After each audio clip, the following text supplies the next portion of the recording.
Hello guys, my name is Linda and welcome back to my channel. If you are new here, don't forget to subscribe to my channel, and if you are a returning subscriber, thank you for the support. So today guys, I'm giving you another story, and this story is I don't know if to define it like a true crime story, but let's hear it out. It is a story about a boy. Actually, he's the first boy who was ever executed. Not the first boy, but the youngest person, not boy, but the youngest person ever executed. And he was 14 years old when all this happened. So let's get to the story. First of all, George Stinney Jr. was born in October 21st of 1929 to his parents who went by the name Aime Stinney, who was the mother, and George Stinney Sr., and he was George Stinney Jr. Those people give their kids their name. Yeah, that was the kind of family they were. So on March 24th of 1944, on this fateful day, there was kulikuwa na wasichana wawili walikuwa wanaenda nikaa tu kucheza, walikuwa na ride bike, wanaenda on their way just having fun. It is said that walikuwa wanaenda kutafuta a particular flower, and it is said that it was an edible flower. Sijui ni flower gani, but they called it maypops. So walikuwa wanaenda wakitafuta hii flower, wakapata George Stinney Jr. and the sister who went by the name Aime. Wakati hao wasichana who went by the name of Mary Emma Thames and a girl by the name Binika. Wakati waliona Aime na brother yake wakigraze the cow, because this is a community yenye ilikuwa segregated, ilikuwa separated by a railroad, and wanasema hii railroad ili separate them from the whites, like kulikuwa na area ya whites na kulikuwa na area ya blacks. So and this railroad was like something that separated them. So wakati hao watoto walikuwa wanaenda wakiride bike wakitafuta maypops, wakapatana na Aime na the brother was George Stinney Jr. Wakawauliza kama wameona hiyo flower, wakawaambia wajaiona, and the kids, the white kids went on their way. The brother who was George Stinney Jr. and the sister Aime waliendelea tu kugraze cow yao. You can imagine, this is America, they had cows to graze, like ilikuwa ushago kind of setup. Jioni yake, when the family of George Stinney Jr. were having their supper, and uko wanaita dinner wakati walikuwa na have dinner, so somebody knocked at the door and it was a white woman. Now the white woman said that they had formed some kind of a group to go search for some girls who were missing. Na wakati alipeana hiyo information, George Stinney Sr., now the father, akarudi kwa nyumba akaeleza the family what the lady had said. But sasa George Stinney Jr. akasema yeye alikuwa ameona wasichana na walikuwa wanaenda kutafuta a certain flower, na walikuwa wamewauliza, remember they were two, him and the sister, walikuwa wamewauliza about the flower, na wakawaambia wasichana hawajaiona. So okay, it's like kind of saying I saw these girls, but they went this way, kind of kupeana direction where they went. And the father akachukua koti kwa nyumba, and he left to go and assist in the search, and the family also followed, like wanaenda kusearch for these girls.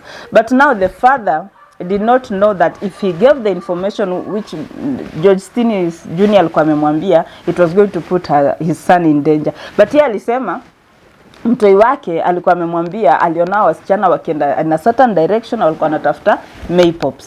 But now the whites took it in another way, and they felt like, for the simple fact that George Stinney Jr. was a black. Guys, tuelewane hapa, like hata saa hii in America, if you are a black, kuna venye uko, kuna nisiseme, sijui ni kwa stereotype ama niseme aje, kuna tu venye unachukuliwa kama mwizi nini, vitu tu mbaya. So the fact that this guy was a black, or this boy was a black, and yende alikuwa ameona watoto alive, not really alive, but because at that moment hawako wamejua if they were missing, they just wandered into the wilderness, and maybe hawako ipatikana, or maybe wako dead. They didn't know because hawako wamepatikana. But now the fact that this boy was saying that he had seen them, they started kind of looking at him in a certain way, like unaweza kumejua what happened and all that. So it really brought a lot of mixed feelings to the white people, because blacks didn't really have that weird feelings towards them, but the blacks kuna venye walikuwa na feel for that simple statement that aliwaona. So askari wakakuja first of all, because this boy was 14, they did not kind of point it like anaweza kuwa yeye ama anaweza kuwa amefanya anything. So wakachukua the brother who went by the name John Stinney. Wakachukua John Stinney, wakaenda interrogate. They felt that really he had nothing to do with it, so they came for George. And George akasema yeye really hakufanya anything to these girls. He and the sister just told them hawakuwa wameona maypops, and they walked away. So he didn't know where they went to. He just knew wameenda direction gani. So wakaminterrogate. They were kind of looking for somebody to blame on what happened to these girls, because they're saying that the next day they found these girls killed and kind of wamerushwa kwa Tasemaje kwa a waterlogged ditch, yani ditch yenye kuna maji chafu and all that, and they were facing down and their bikes were on top of them. So they kind of, and they were saying that the injuries that these girls had, it was like they were hit with something that was in the shape of a hammer hapa kwa kichwa. So they had multiple fractures on their heads, and hawakuwa na any other injury except the fractures on the skull. So wakarudi back to George Stinney, and they started interrogating him. And remember, your time there was no black black authorities were kusaidia in the investigation, so it was against Stinney. The whole thing was against him, because first of all, the whites didn't like blacks, and the fact that this little boy who was 14-year-old alikuwa peke yake, in the middle of whites. And you can imagine, you guys kama mmeenda kwa interrogation videos in YouTube, na uone how interrogations are done, you cannot even breathe. Before you breathe, there's another question. And you can imagine, this is a 14-year-old boy who was, any other parents hawakuwa allowed kuenda pale akue assisted, ama akue at least somebody to stand for him. And it is also said that hiyo wakati yenye George Stinney Jr alishikwa, the parents walivutwa job, because it is said walikuwa wanakaa kwa it's like a camp yenye ilikuwa owned by a company that they worked for. Ni kama venye unaonanga askari wanaishi kwa kambi, kitu ka hiyo. So wakavutwa job na they were sent away from those buildings, so hawako hata na place ya kuenda. So when these interrogations were being done, the family had already been thrown out of Alkolu, and so they were not there. So George Stinney Jr is there alone, really with nothing, with nothing and nobody to like stand up for him. Sijui guys kama ushaikuwa in a situation whereby you have yourself to count on. Ask me, I've been there, where you have yourself, nobody but yourself. So this boy, ako hapo interrogation and all that, it's like they were pinning him down. They just wanted him to admit to something that he did not do, so that they can find somebody to blame. So I think they kind of pushed it, because there's no statement or some kind of recording yenye inaonyesha that actually George Stinney Jr alikubali that aliua hao watoto. But now it's they kind of, I feel like they kind of intimidated him to saying something, because they were saying that George Stinney Jr aliwaambia that he wanted to have sexual relations with one of the girls. When she refused, she decided to kill them. But nothing shows that actually that happened, because there was nothing to show that showed that there was any sexual attack on these girls. But now hatuwezi sema yes or no, because nothing showed, and we can also not kind of misjudge those people who interrogated them. So hii kesi ikaendelea, and it is said that George Stinney Jr alika jail for 84 days. And by 84 days, before the 84 days came, he was remember guys, you can watch videos za death row and all that. It is said that the years that it takes for somebody to be killed or to be convicted, it's like 20 years. But this boy, it took only 84 days for him to be executed. But now, before the execution, it is said that in the hearing, guys listen very well, kwa hearing mtoi alika hapo peke yake, a black person with an all white jury, and everybody else was against him. Even the person mwenye alipatiwa as a lawyer did nothing, absolutely nothing to help him. kwa hii kesi. He was all alone, and remember the parents are not there. Remember akona fununu that the parents were even driven out of that place, so he is all alone. And it is said that the hearing yenye you take years for somebody to be convicted took only 2 hours for him to kind of be said that he is guilty. It took 2 hours, and deliberation for everything, the you know, evidence. Kuna venye watu wakishasikia hizo evidence and everybody else has, kuna hiyo time ya deliberation took only 10 minutes, guys. 10 minutes ilikuwa enough to convict this person. So wakati walitoka huko wakamconvict, he was sent to jail, and hapa jail ndo wanasema he was all alone, but he had a friend, and a friend went by the name Wilford Hunter. So Wilford Hunter is the person who really gave the story of really what was happening in jail when they were with him, because he was in the same cell with him. He said he was very lonely, and he kept saying that he did not do anything to deserve the kind of judgment that he had been given. But now hakukuwa na hiyo power ya kujisaidia, hana pesa, hana nini. He was all alone. Hata, you know, sometimes it's not even even money, it's having the support system, somebody, a shoulder to lean on. Hakuwa na hiyo, but now he had Wilford Hunter. And it is said that a time back that the brother to George Stinney Jr. alikuwa na issue na the authorities, and there's a guy who lived in another state. I don't remember the name of the state. Who lived in another state, mwenye alimsaidianga na kesi yake, and he got out of jail. So it is said that Wilford Hunter and George Stinney Jr. waliandika letter to this person, and they, up to, yani sijui nisema up to now, but they never got a reply. So they don't, Wilford Hunter up to now says that ajui kama huyu lawyer mwenye aliandikia barua kama aliwaipata barua ama hakuwaipata, because they never got assistance. And conviction day ikafika, and he was taken from jail, akapelekwa wapi? Akapelekwa hii death row area. Sijui kausha watch hiyo place yenye kuna hii kitanda inaitwa Ghana and all that, but yeye alipelekwa kwa electric chair. That was the method that was used to convict him.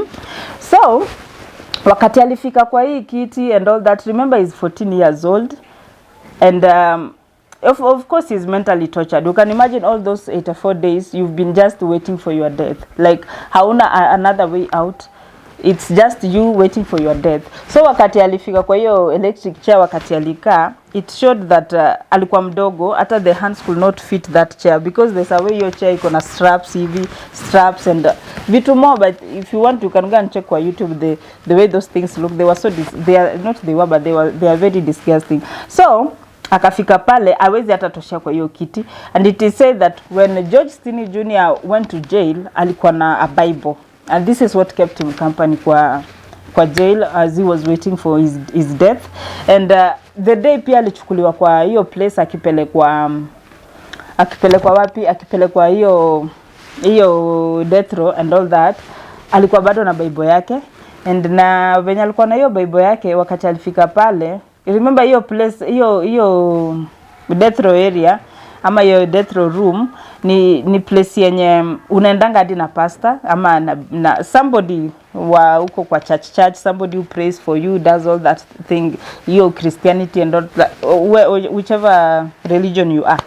So anamwombea and all that, and wakachukua, apparently hakuwa anafika, so wakachukua hiyo Bible wakaiweka, akakalia. You can imagine, guys, he sat on the Bible for him to reach hiyo level yenye anaweza fit vizuri. So it only took like 8 minutes, and this little boy was executed. And they said that he was really burnt to a crisp. Sijui ni kuambia yani a crisp aje, yani body yake ili turn into something crispy. I don't know why they said it like that, but that's the way it was said.